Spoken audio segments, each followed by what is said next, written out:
In a region awaiting an end to a stalemate, one name shakes the table: Marwan Barghouti. As Gaza talks finally approached a breakthrough, Hamas drew a hard red line. No deal without his release. To Israel, he's a convicted mastermind of Intifada attacks. To millions of Palestinians, a unifier in waiting.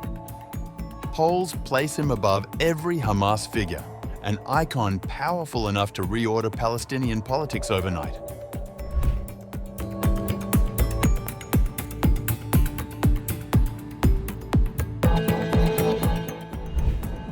Right before Israel and Hamas struck a long-sought ceasefire agreement that would end the war in Gaza after the relentless bombing, starvation and suffering of 2 years, Hamas reportedly made one demand as a cornerstone of negotiations with Israel: the release of Marwan Barghouti.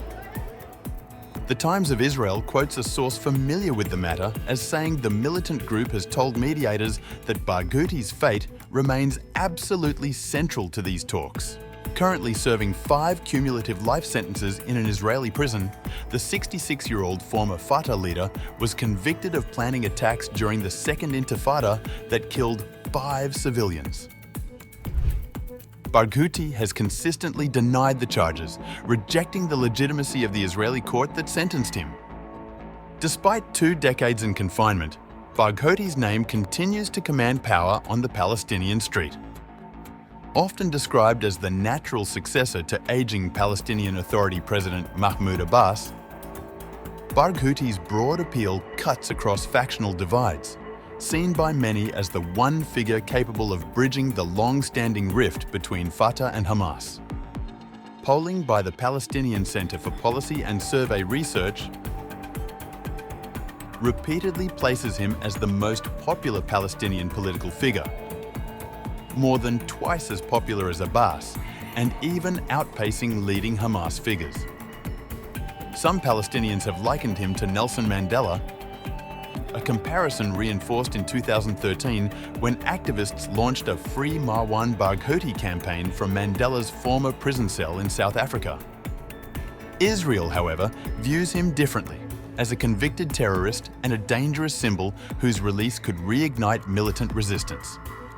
Yet, mounting international pressure to end the Gaza war and secure the return of the remaining hostages from Hamas's October 7, 2023, attack is fueling debate inside Israel about whether some of its most high-profile prisoners, including Barghouti, could be traded.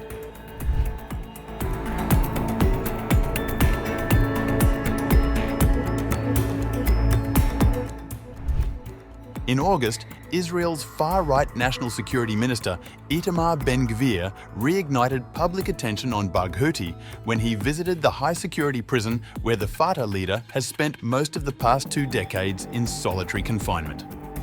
It was an unusual and provocative political gesture. Ben-Gvir posted footage of the encounter online, addressing Barghouti directly. Whoever messes with the nation of Israel, whoever murders our children and women, we will wipe them out. You should know this throughout history.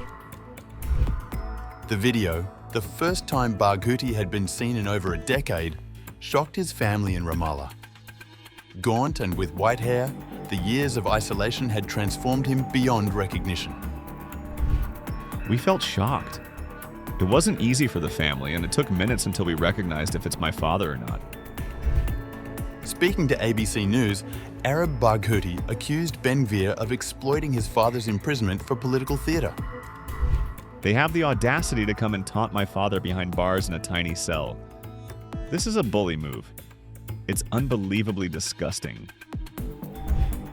Barghouti's status as a unifying Palestinian figure extends beyond the symbolic.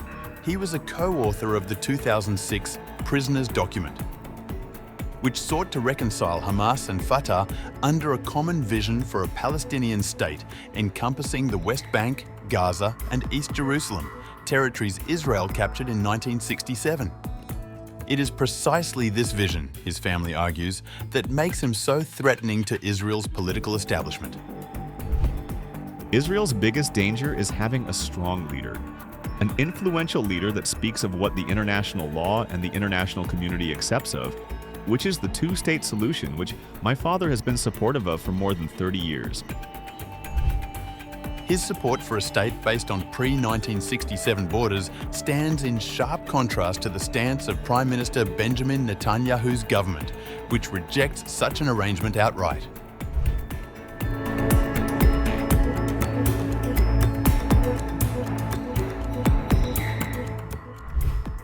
Barghouti's journey from grassroots activist to the most popular Palestinian leader alive is marked by paradox.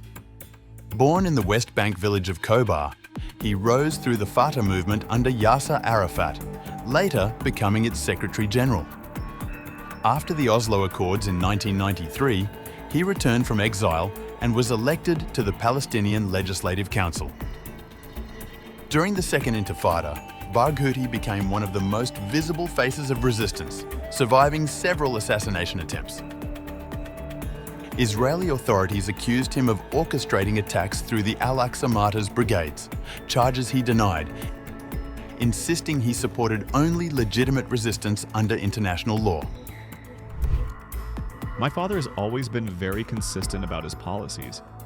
Even in the Second Intifada and before and after, he was always against the targeting of civilians.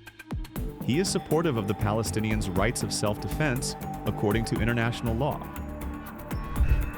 Arrested in 2002, Barghouti faced 26 charges of murder and attempted murder. 2 years later, he was convicted on 5 counts and sentenced to 5 life terms plus 40 years. His family insists the trial was politically motivated and fundamentally unfair. The judge called him a terrorist at the beginning of his trial. You're talking about a judge calling someone a terrorist before seeing the evidence, before seeing anything else. A report by the Interparliamentary Union criticised the proceedings, noting that his lawyers were denied access, witnesses were prevented from testifying, and key evidence was withheld from independent observers. Yet, his influence has endured. Polls suggest that if Palestinians were allowed to vote today, Barghouti would easily defeat both Abbas and Hamas leaders. His vision for a unified Palestinian movement continues to resonate deeply across generations.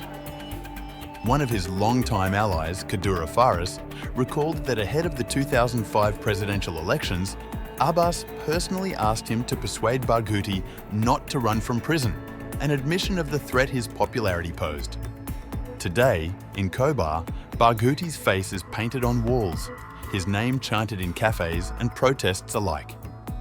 When Arab Barghouti walks through his father's hometown, passing drivers flash victory signs and shout, "One more week," clinging to rumours that his release could be imminent. The symbolism is unmistakable.